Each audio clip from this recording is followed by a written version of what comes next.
NEET परीक्षा cancel हुए आज 13 दिन हो गए और झारखंड की अखिल भारतीय कांग्रेस कमेटी की सचिव अंबा प्रसाद, पूर्व विधायक बड़का गांव अंबा प्रसाद, प्रेस कॉन्फ्रेंस के जरिए एनटीए के अधिकारियों की इस्तीफा मांग रही है और इसके साथ साथ भारत सरकार को कटघरे में खड़ा करते नजर आ रही है। आपने प्रेस कॉन्फ्रेंस नहीं सुना तो सुन करके आपको ताज्जुब होगा। और झारखंड के जो छात्र हैं, प्रतियोगी परीक्षाओं से जो परेशान हो रहे हैं छात्र, वो सवाल पूछ रहे हैं इनसे और पूछेंगे कि आप बताइए कि जो झारखंड राज्य में 10 ऐसे प्रतियोगी परीक्षा जो पेपर लीक के भेंट चढ़ गई, उसके बारे में आज तक आपने एक भी प्रेस कॉन्फ्रेंस नहीं किया। जब एनटीए की बात आई, जो एक केंद्रीय एजेंसी है, नेशनल टेस्टिंग एजेंसी, जो कई तरह की परीक्षाएं लेती हैं, आप ठीक कह रहे हैं, आप जानकारी अच्छा है इस विषय में और आपने रिसर्च करके आया है। लेकिन 12 मई को जब परीक्षा कैंसिल होती है, तब से लेकर के आज 25 मई तक क्या आपने सिर्फ यही रिसर्च करने में लगाया? और रिसर्च करके क्या फाइंड आउट कर रही हैं? वही घिसी पिटी बात की जो ईडी और सीबीआई हैं वो ठीक से काम नहीं कर रही हैं देश में। हम मानते हैं, आप अच्छा सवाल कर रहे हैं। 22 लाख जो बच्चे हैं वो प्रभावित हुए हैं इससे, और 700 करोड़ अगर एक परीक्षा में खर्च हो रहे हैं, जो पब्लिक का पैसा जा रहा है, उसकी आपको बहुत फिक्र है। ये अच्छी बात है कि आप सवाल उठा रहे हैं, ये पार्टी स्तर से अच्छी बात है। लेकिन जब झारखंड में आप झारखंड के विधानसभा सदन के हिस्सेदारी में थे, जब आप सदस्य थे, सेशन के भीतर जब सेशन चल रहा होता था, उस वक्त जब आपकी कंधे पर जिम्मेदारी थी, जवाबदेही थी, तब आपने एक भी बार झारखंड के प्रतियोगी परीक्षाओं में हो रहे धांधली पर एक भी सवाल नहीं किया और आपने प्रेस कॉन्फ्रेंस नहीं किया। आपको ताज्जुब होगा, पहले आप प्रेस कॉन्फ्रेंस को सुन लीजिए। 2017 से एनटीए शुरू किया गया बीजेपी के द्वारा, ये बोल के कि हम पारदर्शिता करना चाहते हैं, ये बोल के कि हम इसको केंद्रीकरण करना चाहते हैं और स्टूडेंट की सुविधा के लिए हम 2017 से बीजेपी ये एनटीए लाई ताकि स्टूडेंट को सुविधा करा सके और ऐसा एग्ज़ाम ले जिसमें पारदर्शिता हो, स्टूडेंट का सुविधा हो। अब स्टूडेंट को तो ये दुविधा में डाल दिए कि ये पारदर्शिता कैसा पारदर्शिता है और सुविधा किसके लिए है। 23 लाख बच्चे प्रभावित हुए हैं इस साल और आप देख रहे हैं कि 2020 से लेकर अभी तक लगातार पेपर लीक का मामला, ये नीट का मामला चलता आ रहा है। तो क्या ये घोटाला सिर्फ नीट में हो रहा है, बाकी मतलब ये जो एनटीए है बाकी जगह घोटाला नहीं कर रहा है? एक चीज़ का अगर पर्दाफाश हो रहा है तो क्या ये आप लोग जवाब दे सकते हैं कि क्या इस पे नहीं हो रहा होगा? और एक एग्ज़ाम कराने में आप सोचिए कि 23 लाख बच्चों का भविष्य बर्बाद हुआ है। 23 लाख बच्चे आर्थिक रूप से, मानसिक रूप से उनके परिवार का क्या हालत हुआ है वो आपसे छुपा हुआ नहीं है। आप लोग भी समझ सकते हैं, हम लोग सब उसी वर्ग से हैं। और जब एक एग्ज़ाम का 23 लाख बच्चे प्रभावित हैं तो इतने सारे एग्ज़ाम में कितने करोड़ बच्चे प्रभावित होते होंगे और हमारा देश का भविष्य कितना प्रभावित हो रहा है। ऐसे हाथ में हमारे एजुकेशन सिस्टम है। आप सोचिए कि एक एग्ज़ाम कंडक्ट कराने में 700 करोड़ खर्च दिखाया जाता है नीट का, और ये 700 करोड़ जो खर्च हो रहा है वो किसका पैसा है? जनता का पैसा है। मजाक है क्या? कोई जवाबदेही नहीं। जो पकड़ा जा रहा है वो सिर्फ या तो दलाल पकड़ा जा रहा है, या बीजेपी के कार्यकर्ता पकड़े जा रहे हैं, या कोई इंस्टीट्यूट के संचालक पकड़े जा रहे हैं, या फिर कोई एक डॉक्टर पकड़ा जा रहा है, कोई प्रिंट आउट करने वाला आदमी पकड़ा जा रहा है, कोई क्वेश्चन सॉल्वर पकड़ा जा रहा है। लेकिन एनटीए का कोई पदाधिकारी पे कोई केस मुकदमा नहीं हो रहा है, कोई कार्रवाई नहीं हो रहा है, उन पे कोई दाग नहीं लग रहा है। ऐसा लग रहा है जैसे उनका जिम्मेदारी नहीं था नीट का एग्ज़ाम लेने का। ऐसा लग रहा है कि ये दलाल लोग एग्ज़ाम करवा रहे थे इसलिए वो लोग को पकड़ा गया है। ईडी और सीबीआई सिर्फ विपक्ष के लिए बना है। ईडी और सीबीआई ये लोग के लिए नहीं बना है। जितना भी भ्रष्टाचार हो, जितना भी घोटाला हो, नीट घोटाला हो, ये सारा चीज़ जो है इसमें ईडी सीबीआई नहीं जाएंगे। ये लोग कहाँ जाएंगे? विपक्ष के घर जाएंगे, विपक्ष को परेशान करने के लिए जाएंगे।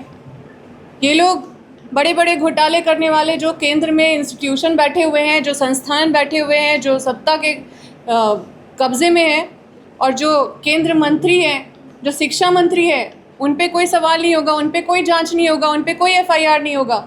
इतना इतना पैसा जनता का बर्बाद हो रहा है। 23 लाख बच्चों के साथ न्याय कौन करेगा?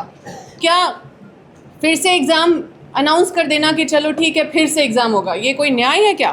तो आपने प्रेस कॉन्फ्रेंस में उनके द्वारा कही गई उन महत्वपूर्ण बिंदुओं को सुना। अब इसके बारे में विस्तार से चर्चा करना इसलिए जरूरी है क्योंकि झारखंड में भी लाखों अभ्यर्थी परीक्षा की तैयारी करते हैं। आपको ज्ञात होगा पिछले दिनों जेएसएससी सीजीएल में 6 लाख से अधिक अभ्यर्थी बैठे हुए थे और परीक्षा बाद में कैंसिल की गई थी। क्या आपको पता है कि जेएसएससी के एक भी अधिकारी को इस विषय में शोकॉज किया गया?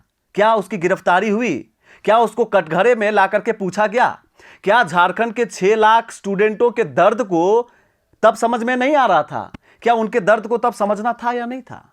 लेकिन छोड़िए इस बात को, हम आपको झारखंड में आंकड़े देंगे कि किस तरीके से यहां पर प्रतियोगी परीक्षाओं से और कदाचार जो हो रहा है उसमें जो विसंगतियां हैं, अशुद्धियां हैं, जो परेशानियां हैं, उससे यहां के लोग कितना त्रस्त हैं आपको बताएंगे। पहली परीक्षा का नाम हम लेना चाहेंगे जेएसएससी सीजीएल 2023 में। तब आप बड़कागांव से विधायक थी, सरकार में थी, सरकार से बहुत करीबी थी, लेकिन आपसे जब सवाल किया जा रहा था तो आप चुप थे। उसमें क्या हुआ था आपको पता ही होगा। अभी तो नियुक्ति पत्र बांट दिया गया। उसके बाद दूसरा था जेएसएससी उत्पाद सिपाही परीक्षा, एक्साइज कांस्टेबल का अप्रैल 2026 में परीक्षा होती है। 159 अभ्यर्थियों को होटवार जेल भेजा जाता है। क्या किस लिए भेजा जाता है जेल? बाद में आयोग ये कहती है कि ये जो था वो धोखाधड़ी का हिस्सा था, इसमें आयोग की कोई गलती नहीं है। बता दीजिए ना अंबा प्रसाद जी कि आप जरा पूछिए कि क्या एक भी अधिकारी को इस विषय में शोकॉज किया गया, पूछा गया? नहीं पूछा गया। क्या आपने कभी प्रेस कॉन्फ्रेंस करके बताया लोगों को? नहीं बताया। चलिए हम दूसरे एग्जाम की बात कर लेते हैं। तीसरे नंबर पर है जेपीएससी सिविल सेवा प्रारंभिक परीक्षा। जो पीटी की परीक्षा इस बार हुई थी उसका प्रश्न पत्र आप देखे थे? 20 से ज्यादा गलतियां थी। जेपीएससी को शब्द ढंग से लिखने नहीं आ रहा है। क्या जेपीएससी के भीतर बैठे अधिकारी इसके लिए जिम्मेदार नहीं है? क्या इससे यहां के स्टूडेंट प्रभावित नहीं हो रहे हैं? आपने तो कभी प्रेस कॉन्फ्रेंस नहीं किया, कभी सवाल नहीं किया, कभी इस्तीफा नहीं मांगा इन लोगों का। तो भैया ये क्या है? यहां के लोग जहां से राजनीति कर रहे हैं आप, जहां के लोग आपको वोट दे रहे हैं, जहां आपको यूथ आइकन माना जा रहा है, उनका तो सवाल कहीं है ही नहीं।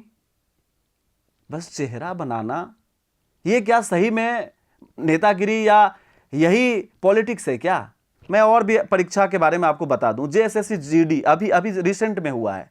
आपने इधर ही रांची के बगल में देखा होगा कि किस तरीके से एक परीक्षा केंद्र के 100 मीटर के भीतर एक बिल्डिंग से दूसरे बिल्डिंग में बैठ करके मॉनिटर एक्सेस लेकर के कंप्यूटर के साथ छेड़छाड़ करके चोरी करवाया गया। इसमें 6 लोगों का नाम आया और गिरफ्तारियां भी हुई है यहां पर। उस बारे में भी आपने कुछ नहीं कहा। क्या उसमें जो झारखंड के आयोग हैं, ये संस्थाएं हैं परीक्षा लेने वाली, उनकी कोई गलती नहीं है क्या? उसके भीतर बैठे जो अधिकारी हैं उनकी कोई गलती नहीं है क्या? उनकी जवाबदेही नहीं है? इस विषय में कभी बोलिए आके। और भी मैं बता देता हूं। जेपीएससी जेट की परीक्षा हुई, आपको पता ही होगा। रिसेंट में काफी दिनों बाद झारखंड एलिजिबिलिटी टेस्ट हुआ, कई विषयों में परीक्षा हुई थी अप्रैल 2026 में। इसमें क्या हुआ था कि बोकारो और रांची के कई परीक्षा केंद्रों में प्रश्न ही नहीं पहुंचा, परीक्षा कैंसिल हो गया। क्या इसमें जवाबदेही नहीं था जेपीएससी का? क्या इसके लिए किसी को आगे आकर के छात्रों को नहीं बताना चाहिए था कि हमारी गलती है? चुपचाप किसी ने कुछ नहीं बोला। आगे मैं और भी आपको बता दूं कि आपने देखा होगा कि अगर आप अखबार को देखेंगे या न्यूज को देखेंगे तो पिछले कई परीक्षाओं में जेपीएससी द्वारा लगभग 4 से 5 प्रमुख परीक्षाओं में पेपर चोरी या लीक का या भारी या गंभीर गड़बड़ी का आरोप लगा हुआ है। इसके लिए बाहर में कोई सूचना नहीं है।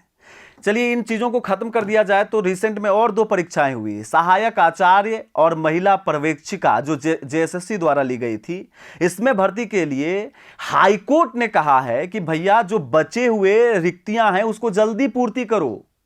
उन्होंने नोटिस दिया है, नोटिस पर नोटिस इनको दिया है कि भैया जल्दी पूरा कर लो। और ये लोग क्या कर रहे हैं, किस्त में नियुक्तियां दे रहे हैं, कभी मोराबादी में तो कभी आप देखेंगे प्रोजेक्ट बिल्डिंग में नियुक्तियां बांट दी जाती है। यही हाल था आपका जो शुरू में जेएसएससी द्वारा परीक्षा सीजीएल का हुआ था, 3-3 किस्त में नियुक्तियां दी गई इसकी। ये क्या है? अभी देख रहे हैं कि जो टेट का परीक्षा होने वाला है, जेटेट का परीक्षा होने वाला है, उसको लेकर के अलग ही लड़ाई चल रहा है। इसके बारे में कभी आकर के बयान दे दीजिए, यहां के छात्र परेशान हैं। देखिए, हम इस विषय पर आपके द्वारा दी गई प्रतिक्रिया के विषय में कुछ भी नहीं बोल रहे हैं।